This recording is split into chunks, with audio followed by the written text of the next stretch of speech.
Muy buenas noches y bienvenidos a Los Informantes. Soy María Elvira Arango y aquí estamos como siempre, como todos los domingos, con tres grandes historias. Como es verdad eso de que los que no conocen la historia están condenados a repetirla, los aniversarios determinantes hay que entenderlos y no olvidar jamás. Hace exactamente 40 años, Colombia sangraba por la toma al Palacio de Justicia, uno de los episodios más violentos de nuestra historia. Y todavía en carne viva, solo 6 días después, la furia del volcán Nevado del Ruiz arrasó con Armero y se llevó 25.000 almas. Claudia Ramírez pensó que toda su familia había quedado bajo el lodo hasta que vio en la tele a su pequeño hijo y esa imagen la regresó a la vida. Una búsqueda que no termina. Nelly Durán tiene 90 años y una herida en el alma que no sana desde hace 40. Ha pasado la mayor parte de su vida implorando que se haga justicia para que la reconozcan como víctima, en memoria de su hijo Libardo Durán, que era el escolta del presidente de la Corte Suprema, Alfonso Reyes Echandía, que murió junto a él en medio de la sangrienta toma al Palacio de Justicia. Y el tiempo se le va agotando. Puede que a usted el nombre de Gustavo Sánchez no le suene mucho, pero debería, porque este crack es hoy uno de los mejores del mundo en un deporte en el que hasta hace muy poco solo podían competir oficialmente las mujeres. Sánchez no solo tiene decenas de medallas en campeonatos mundiales, sino que fue considerado el mejor nadador artístico del mundo el año pasado. Una historia de lucha, disciplina, perseverancia y mucho talento. Empecemos. Hoy, desde acá, recordamos una de las tragedias naturales más feroces que ha sufrido Colombia. A las 11:30 de la noche del miércoles 13 de noviembre, el volcán Nevado del Ruiz arrasó con la población de Armero. 350 millones de metros cúbicos de lodo y piedra sepultaron cerca de 25.000 personas. Y todo quedó envuelto en dolor. La familia de Claudia Ramírez vivía en Armero con su pequeño hijo que no había cumplido ni 6 años. Han pasado 40 y Claudia sigue buscando a Andrés Felipe porque lo vio en televisión nacional lleno de barro y tomándose un vaso de agua. Pero, ¿en dónde estará? Somos muchas las familias que esperamos a esos niños, que eran niños, ya ahora son adultos. Andrés Felipe tendrá 46. Sí, va a cumplir 46. Y bueno, yo lo espero. Yo digo, si Dios me presta la vida, pues qué dicha fuera encontrar a mi hijo, por supuesto. Yo siento que Andrés está en alguna parte de este planeta. Claudia Ramírez es muchas cosas, odontóloga, esposa, docente, pero sobre todo es una mamá que no se rinde. Todos los días simplemente me levanto y pienso, ¿cuál es el propósito de mi vida y cuál es el propósito que Dios puso para mí? Tuvo 3 hijos, 2 niñas que ya son grandes y que salieron adelante, como decimos los papás, y un niño que es como una sombra que la cubre permanentemente, el recuerdo que no la abandona nunca. Yo me imagino que se parece a su padre, a Ángel. Entonces yo pienso que Andrés debe tener el cabello, él lo tenía ondulado, era un crespito pero suavecito, pues. Tenía unos ojitos muy almendrados, como un tono un poquito más oscuro que los míos. Yo pienso que él no debe ser muy alto. Yo siempre lo pienso feliz. ¿Sonríete? Sí, yo siempre lo veo y me lo imagino feliz. Andrés Felipe Cubides no había cumplido 6 años ese 13 de noviembre del 85, el día fatal, cuando se despertó el volcán Nevado del Ruiz y una avalancha arrasó con todo, casi que hasta con su propia vida. Sus papás, sus amigos, sus vecinos, su colegio, su infancia, y creía que también se había llevado a su propio hijo. Andrés era muy lindo, era muy feliz. La suerte, el destino no quiso que ella estuviera en Armero esa noche. 2 días antes se había despedido de sus papás y del motor y de la alegría de su vida. Yo era una niña muy joven, tenía 16, 17 años. Me enamoré y se nos metió que nos teníamos que casar. Contra viento y marea, mi mamá lloró, todo el mundo lloró, pero la niña se casó. Ese matrimonio obviamente no funcionó, por obvias razones. Y Andrés Felipe yo lo dejo en la custodia de mis papás y mi papá, yo vuelvo a ser hija de familia, mi papá me dice, tú te vas a estudiar a Bogotá. Claudia estaba estudiando odontología en la Universidad San Martín en Bogotá y cada que podía viajaba a visitar a Andrés, que vivía con sus abuelos que lo adoraban y lo mimaban, mientras ella luchaba por el sueño de ser profesional. Todos los días hablábamos teléfono. Y claro, cuando yo iba, pues vale, lo pasábamos súper rico con Andrés. Y cuando yo me iba a venir, entonces, mamita, ¿para dónde vas? Entonces yo le decía, no, yo me voy para Bogotá porque acuérdate que yo estoy estudiando odontología. Entonces él no que era capaz de decir odontología, entonces él decía dontología. ¿Se despidieron esa noche? Yo tuve una conversación con Andrés, me acuerdo, porque Armero estaba en alerta amarilla. Sí. Por una posible inundación. Entonces Andrés seguramente pues oía el tema y entonces él me dice, mami, yo tengo miedo por la inundación. Entonces yo meto a Andrés al carro y le digo a mi mamá, mami, ¿sabes? Yo me quiero llevar a Andrés. Entonces mi mamá me dice, no, hija, pero tú ya estás en exámenes finales. No, en 8 días vas a volver acá, tranquila. Entonces, lo saca otra vez. Y yo, bueno. Y ahí. Y esa fue la última vez que lo vio. Bueno, no, porque después jura que lo volvió a ver en televisión y quedó conmocionada, asombrada, esperanzada. Yo todos los días tengo una foto ahí y sin piquito. Pero eso fue muchas lágrimas y muchas noches en vela después. Mi mamá dice, y te voy a colgar porque se acaba de ir la luz. Cuando la luz se va, la avalancha venía a 6 cuadras de mi casa.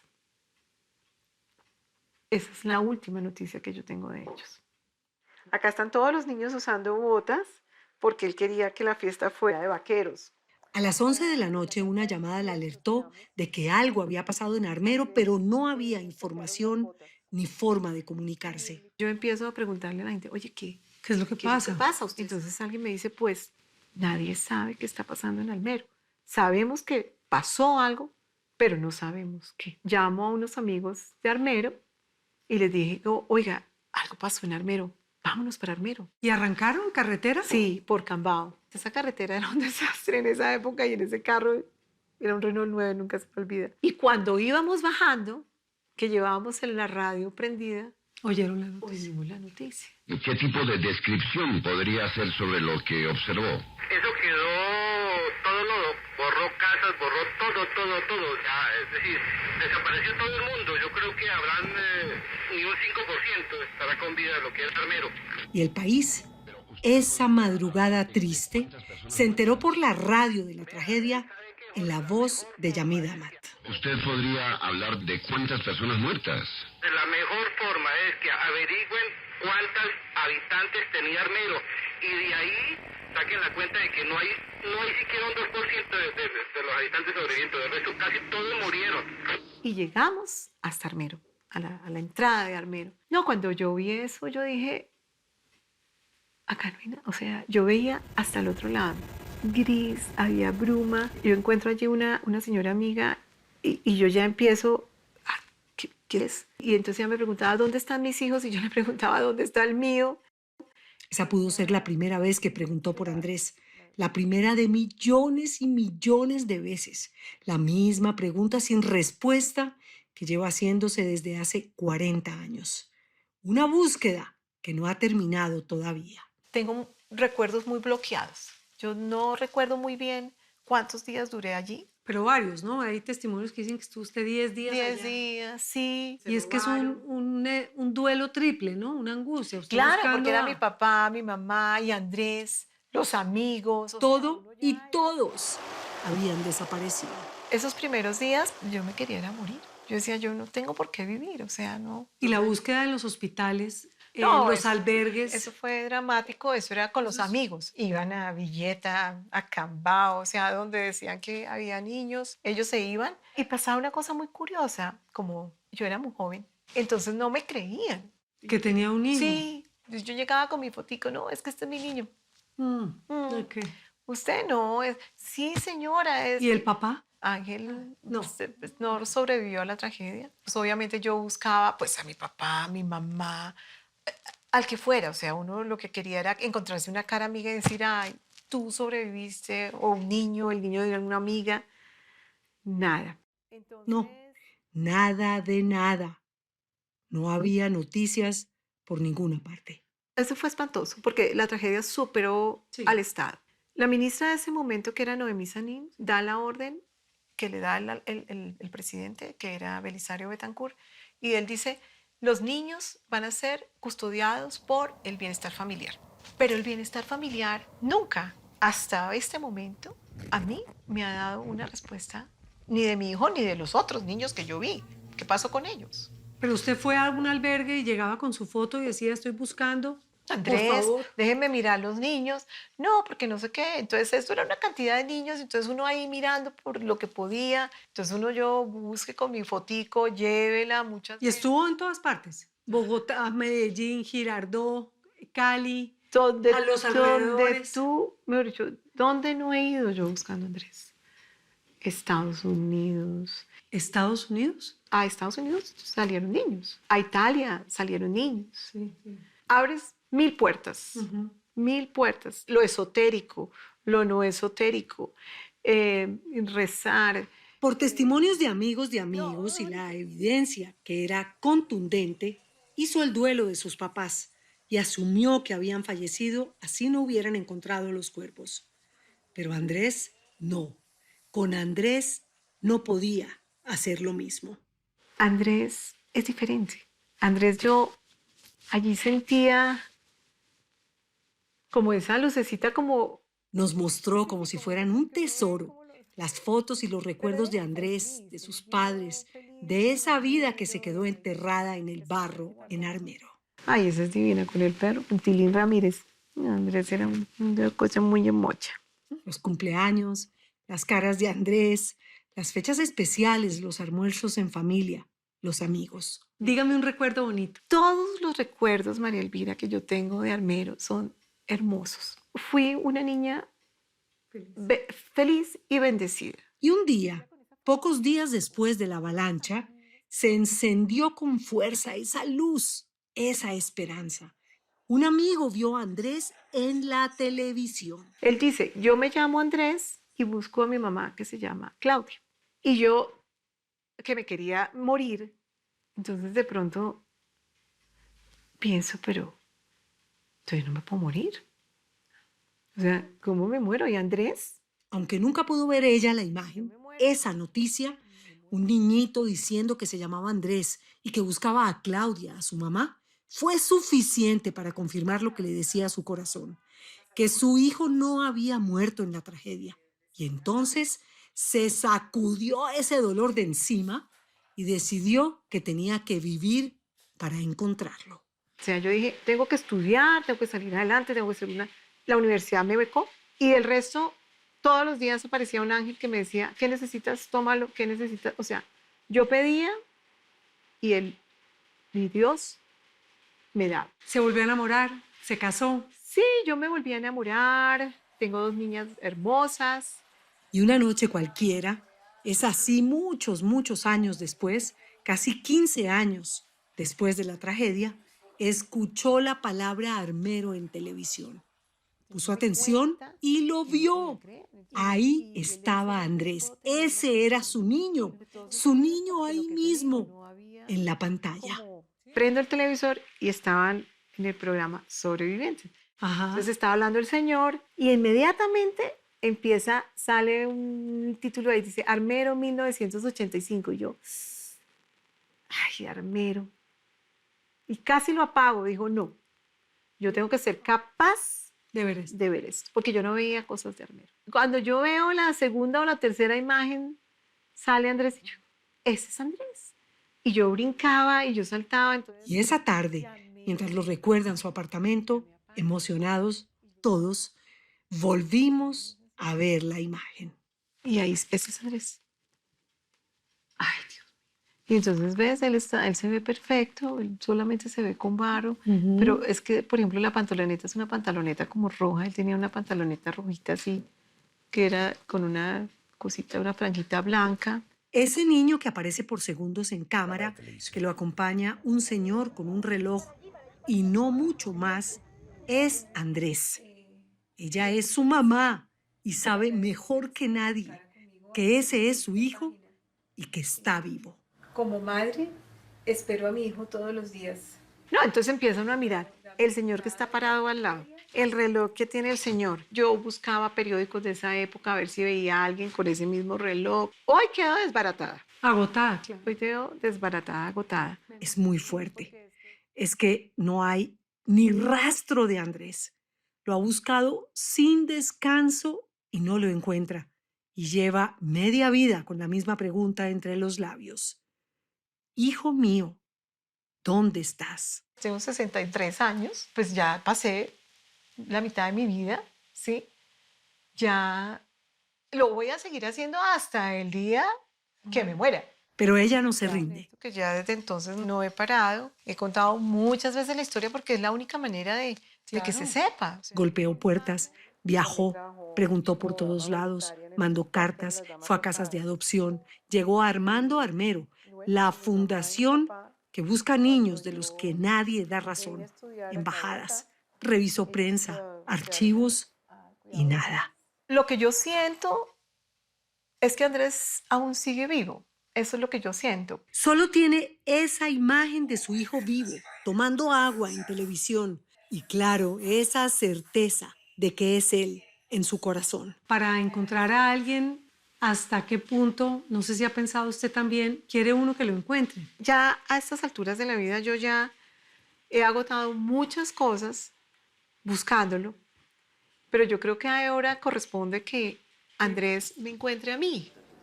Para ayudar con su causa sin perder tiempo, contactamos un grupo de estudiantes de la Universidad Externado de Colombia que trabajan con inteligencia artificial, que hacen magia y logran generar versiones envejecidas de personas.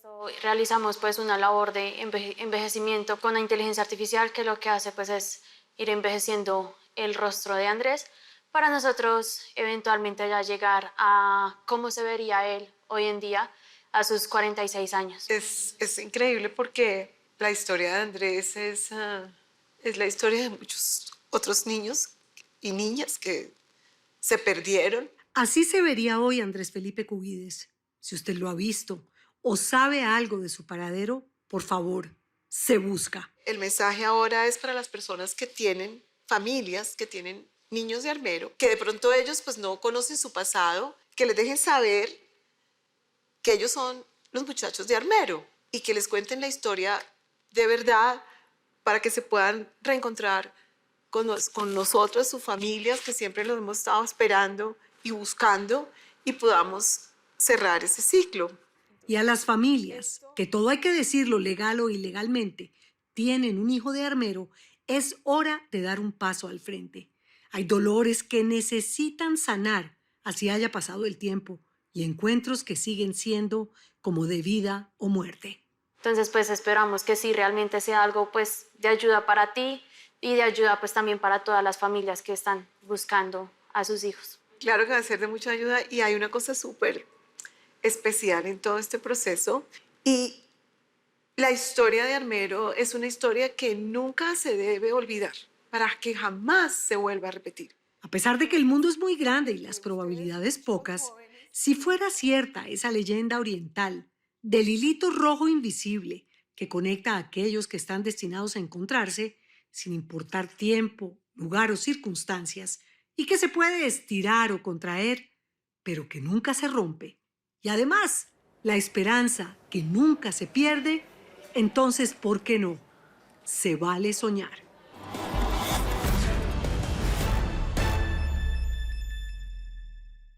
El médico psiquiatra Ariel Alarcón acaba de publicar Amar el volcán.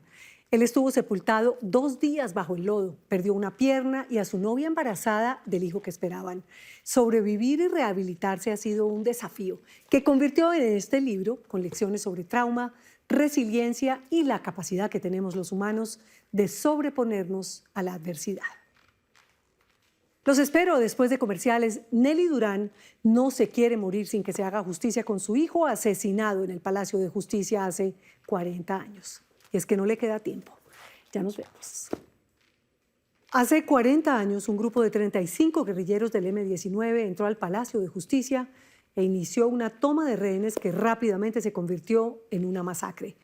Libardo Durán, escolta del presidente de la Corte Suprema de Justicia, Alfonso Reyes Echandía, murió allí, junto al magistrado. Eduardo Contreras viajó a una finca perdida en medio de las montañas del Huila para encontrarse con Nelly Durán, la mamá de Libardo, que con 90 años ruega justicia antes de que sea demasiado tarde. Para mí eso fue muy terrible. Para mí yo no creía que él era muerto, porque como decían que uno los habían sacado vivos de ahí del palacio. Yo decía, guarda la esperanza que él estaba vivo. Nelly Durán tiene 90 años. Todos los días al amanecer reza el rosario y contempla una foto junto a su cama. Lleva 40 años esperando que el Estado le responda por la muerte de su hijo, Libardo Durán, escolta del presidente de la Corte Suprema, muerto en la toma del Palacio de Justicia. Todos los días recuerdo cuando me paro y veo la foto de él, porque yo la foto de él la tengo enfrente de la cama a mí y le oro a él. Yo sueño con él. ¿Qué sueña cuando sueña con él? Con él como siempre, cuando llegaba, acá él me abrazaba y así él me quería mucho. Doña Nelly es una mujer hecha a pulso, que se quedó viuda y sacó adelante 5 hijos sola. Libardo era el mayor, su compañía y la figura paterna para sus hermanos menores. Tan bonito que también. Todavía yo pienso que él está vivo. Yo, por ejemplo, yo voy a alguna parte y a mí me parece que yo me encuentro con él. Nunca lo ha podido superar.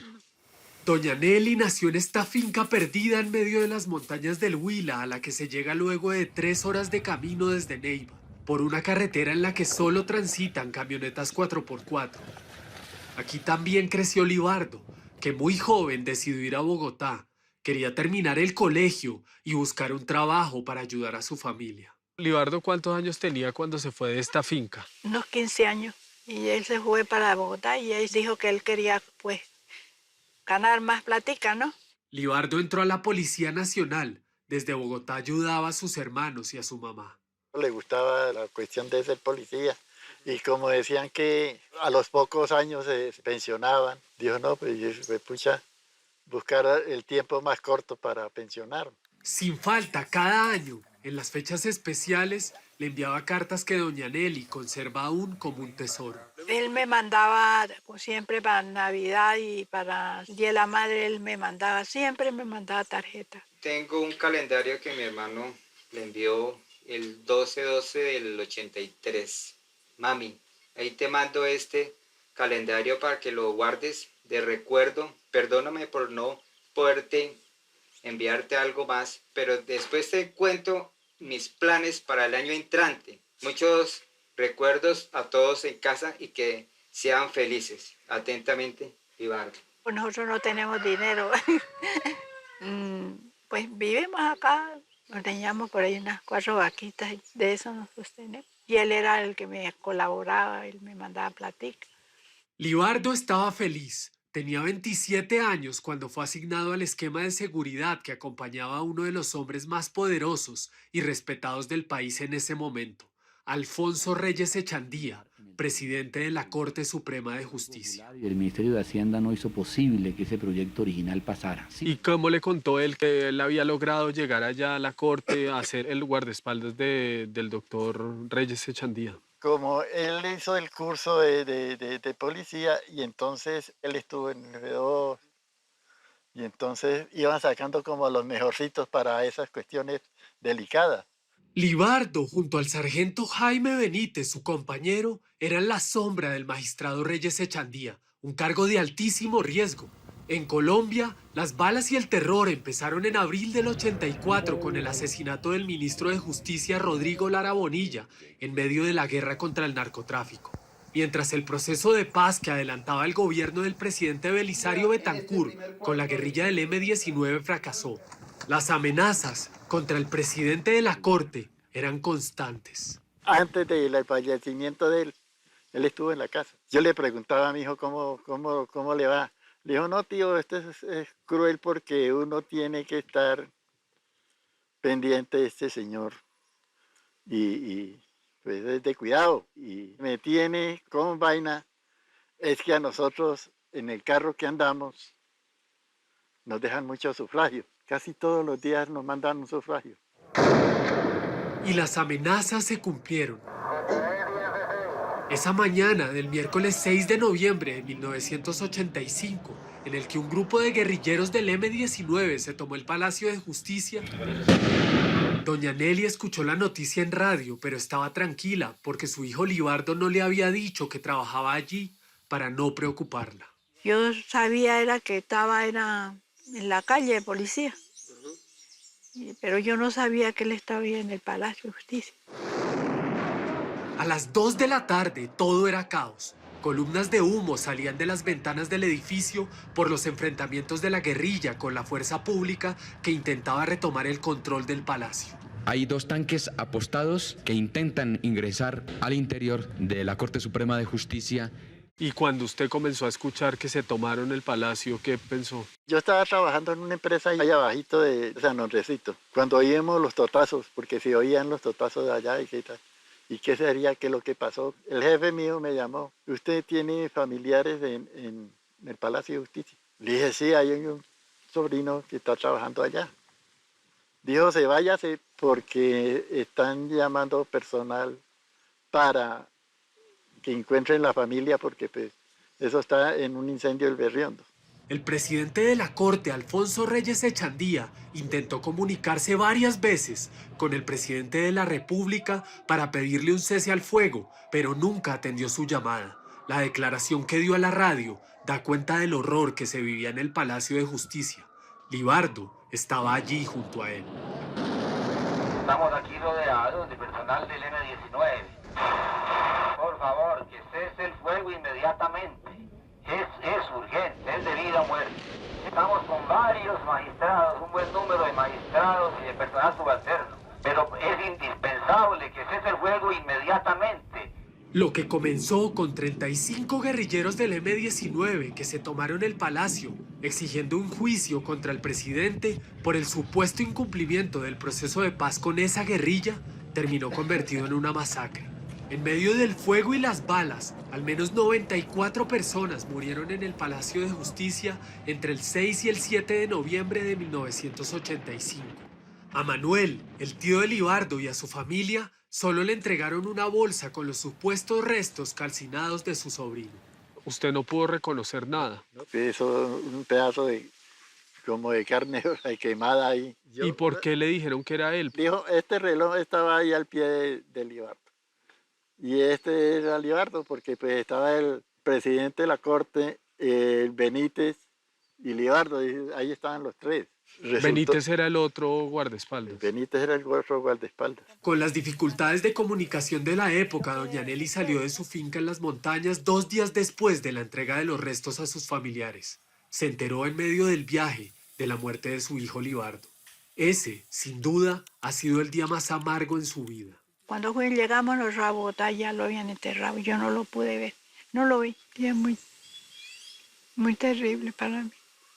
Doña Nelly y su familia visitaron y lloraron en esa tumba durante 32 años, hasta 2018, cuando la Fiscalía General de la Nación le pidió una muestra de sangre que corroboró por medio de su ADN que los restos enterrados allí no correspondían a los de su hijo, sino a 2 de los guerrilleros del M-19 que se tomaron el palacio, Alfonso Yaquín y Noralba García. Para doña Nelly fue como si le hubieran puesto sal en una herida que apenas empezaba a sanar. Esa es una época muy dolorosa que nosotros pasamos. Nos revolvieron todo otra vez de nuevo porque pues imagínense uno enterrar a los que lo mataron a él, ¿eh? A 2 guerrilleros, ¿eh? Y después que mi hermano apareció en una fosa común. Si usted le explicara a alguien lo que es ese dolor, ¿qué le podría decir? Ese dolor es muy grande. No lo decía uno a nadie. Han pasado 40 años desde la toma del Palacio de Justicia. Desde esa mañana que partió la historia de Colombia en dos y destrozó a familias como la de Libardo Durán. Esta es una foto de él cuando ya estaba ya ingresado a la policía y estaba jugando con un compañero fútbol de mesa. Me vienen recuerdos a uno de cómo fue la tragedia de él, cómo fue el sufrimiento que él tuvo. Sí. Queda uno con incertidumbre de qué fue lo que sucedió allá, cómo fue que murió él. En todo ese tiempo, doña Nelly no recibió apoyo psicológico ni compensación alguna del Estado colombiano, ni de ninguna de sus instituciones. Tuvo que hacer frente al dolor como muchas otras víctimas en este país, solas y en silencio.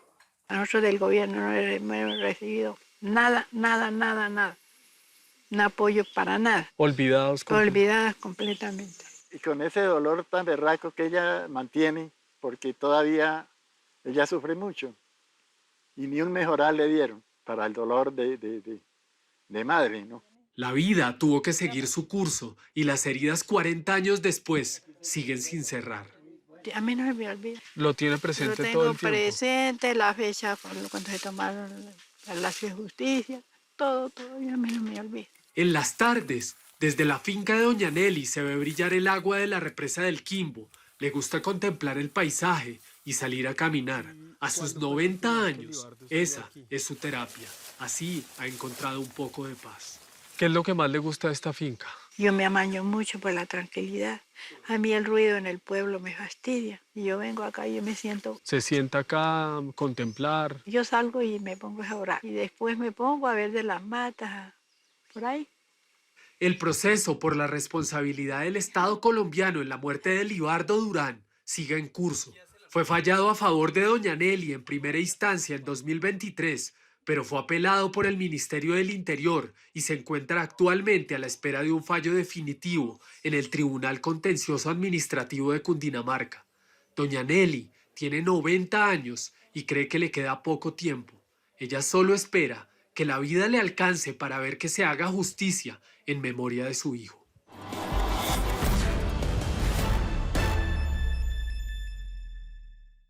Otras búsquedas que no terminan. Al menos 11 empleados de la cafetería y visitantes ocasionales fueron víctimas de desaparición forzada.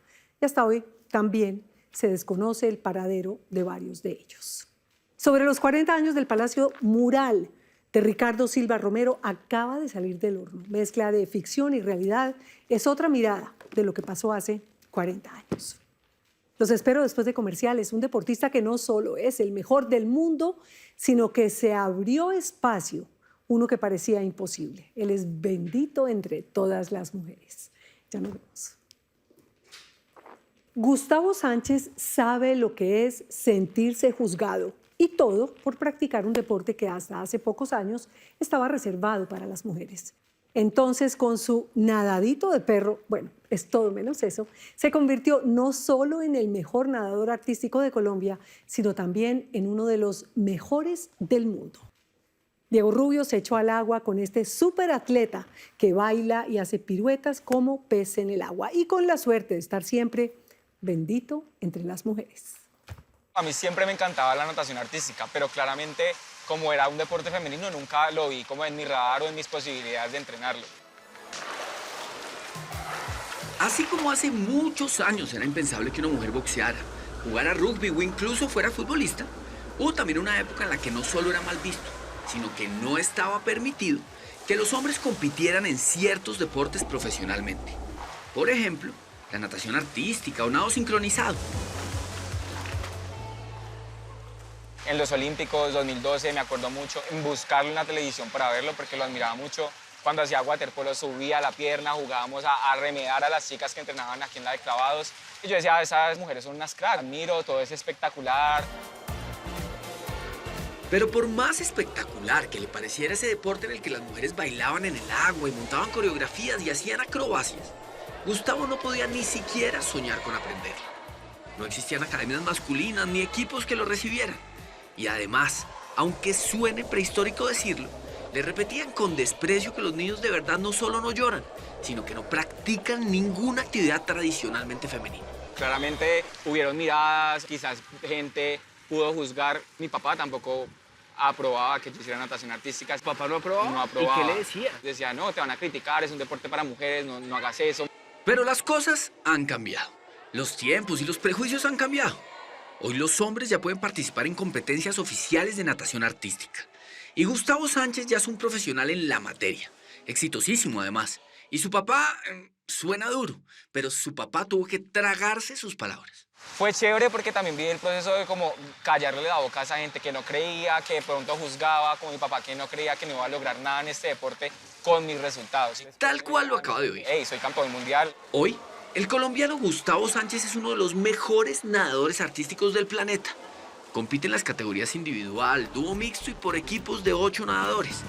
Es genio, figura y supercampeón de ese deporte, también conocido como ballet del lago, que hasta hace muy poco estaba reservado únicamente para las mujeres. Si sumamos mundiales y copas del mundo, ¿a cuántos ha ido más o menos? No, me la pusiste duro. Pues mundial 5 y yo creo que unas World Cups 9 o 10. ¿Y cuántas medallas tiene? No sé ahorita la cuenta exacta, pero yo... Lo que pasa es que Gustavo es demasiado sencillo para reconocer frente a una cámara que ha ganado en Juegos Nacionales, Bolivarianos, Centroamericanos, Suramericanos y que tiene 20 medallas en mundiales y copas del mundo, que vienen siendo versiones diferentes, pero parecidas, de los campeonatos a los que solo van los mejores de los mejores.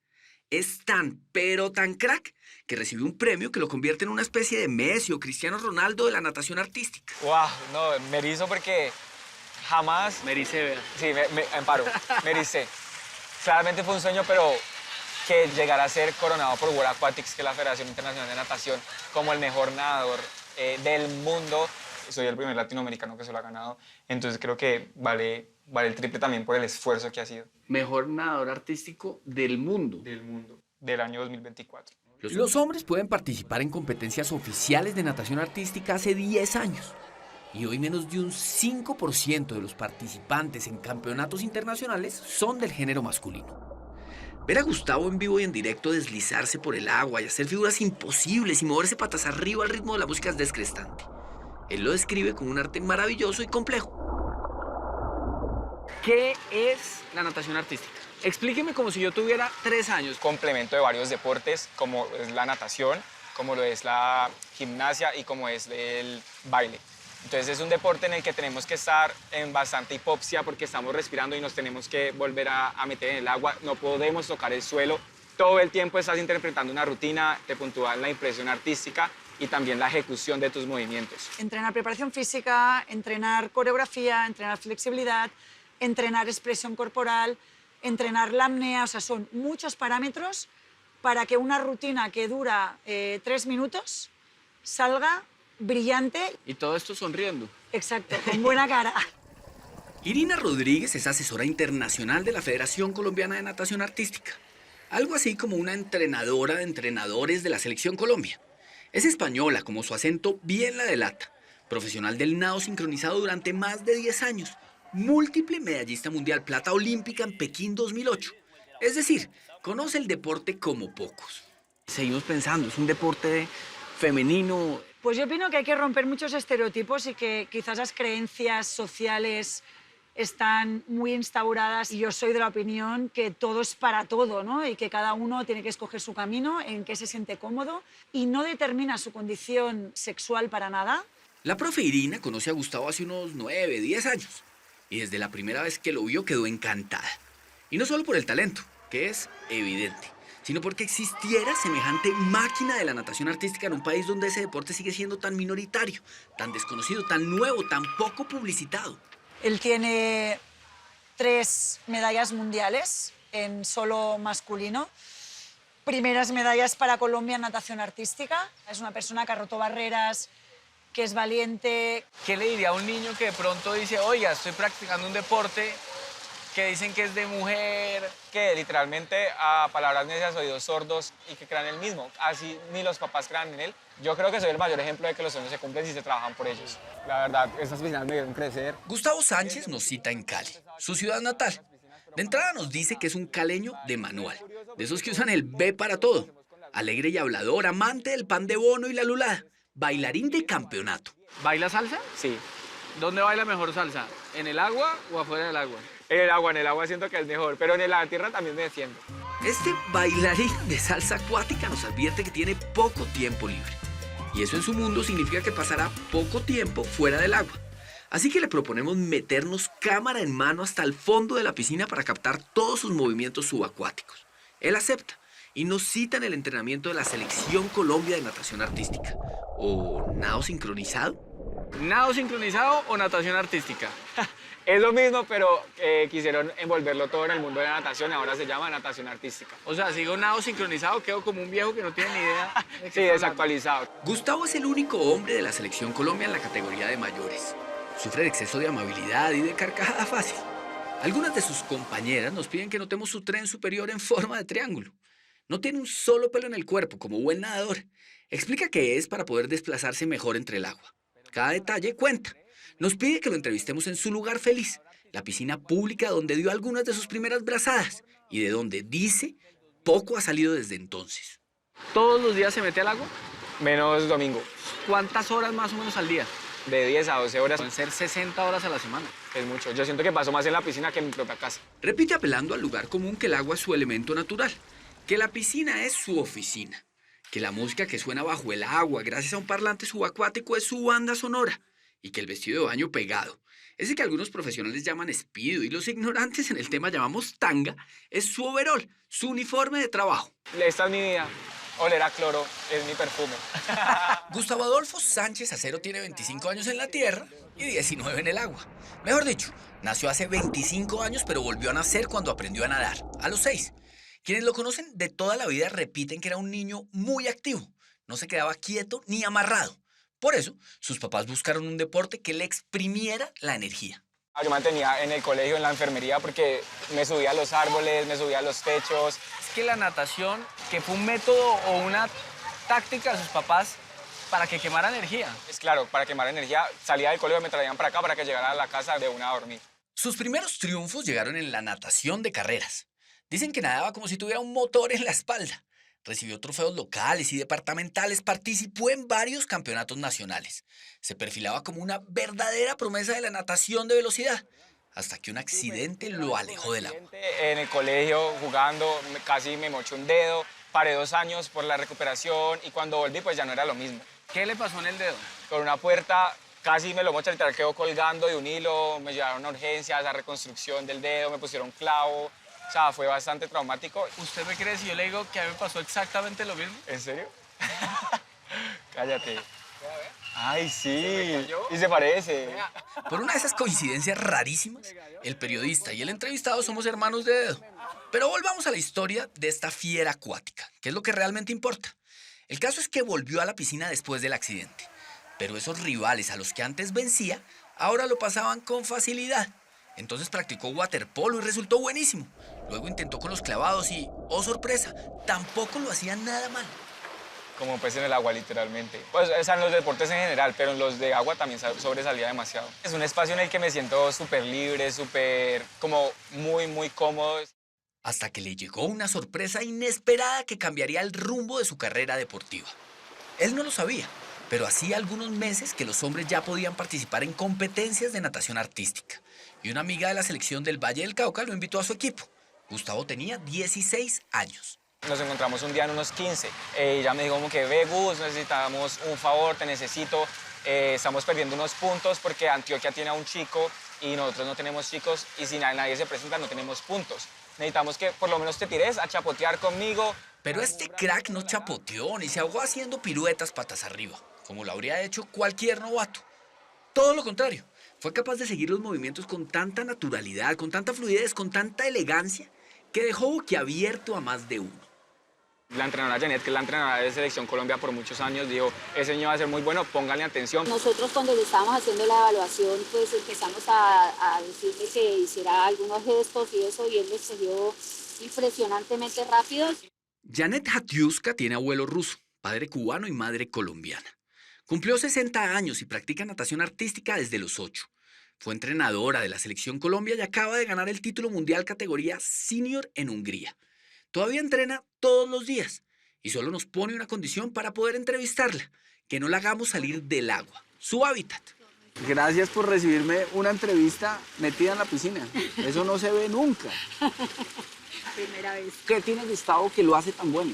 Él es una persona que tiene la base de la natación y del waterpolo, que para él fue muy importante, pero aparte es una persona que es muy rítmica, tiene mucha fuerza, tiene mucha coordinación en sus movimientos. Entonces, como en natación artística hay que trabajar tanto la mente y el cuerpo al tiempo, él es muy dotado en eso. Gustavo la sacó del estadio en su primera competencia de natación artística. Y un par de meses después ya estaba compitiendo internacionalmente.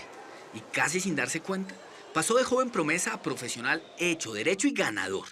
La primera persona en recibir medallas mundiales en su disciplina para Colombia. El tipo hipertalentoso que nada tan bien, que según le dicen mamando gallo, los peces le piden clases. ¿Qué se siente colgarse una medalla representando al país? Que personas de otros países, en Europa, en Asia, escuchen tu himno y esté sonando y tu bandera de primero. Siento orgullo y satisfacción de que lo estoy logrando, de que tanto esfuerzo ha valido la pena. ¿Qué le dicen esos niños que de pronto quieren practicar natación artística y no habían podido, no tenían el apoyo? Me han pasado en Francia, me ha pasado en Australia, en Suiza. Estuve con unos niños que literalmente se me acercaban y me decían, hey, ¿me puedes dar un consejo? ¿Cómo lo lograste? Él, la verdad, no sabe muy bien cómo lo ha logrado. Pero si uno le pregunta por su receta del éxito, responde que debe ser una mezcla de talento innato, oídos de pez para hacerse el sordo ante las críticas, mucha disciplina, en su caso el apoyo incondicional de su mamá y sobre todo, ser buena persona siempre y con todo el mundo. Gustavo es un ser humano espectacular, o sea, él tiene un corazón impresionante, su fuerza interna es lo que hace que él realmente pase y pueda manejar todo. Creo que gente como Gustavo en este caso se dedique a un deporte minoritario que empieza a ser mixto, para mí es un pionero también en ese sentido. ¿Y hoy qué le dice su papá? No, ahora es cómo te fue en la competencia, está pendiente de las entrevistas, me manda todas las notas que sacan de mí. Hoy Gustavo Sánchez siente que su mayor logro no son las medallas y los trofeos, sino haberles abierto el camino a cientos de niños para que puedan practicar natación artística, como él, sin ningún tipo de vergüenza. Por eso repite que seguirá entrenando duro y parejo para seguir rompiendo récords, pero sobre todo para seguir rompiendo barreras.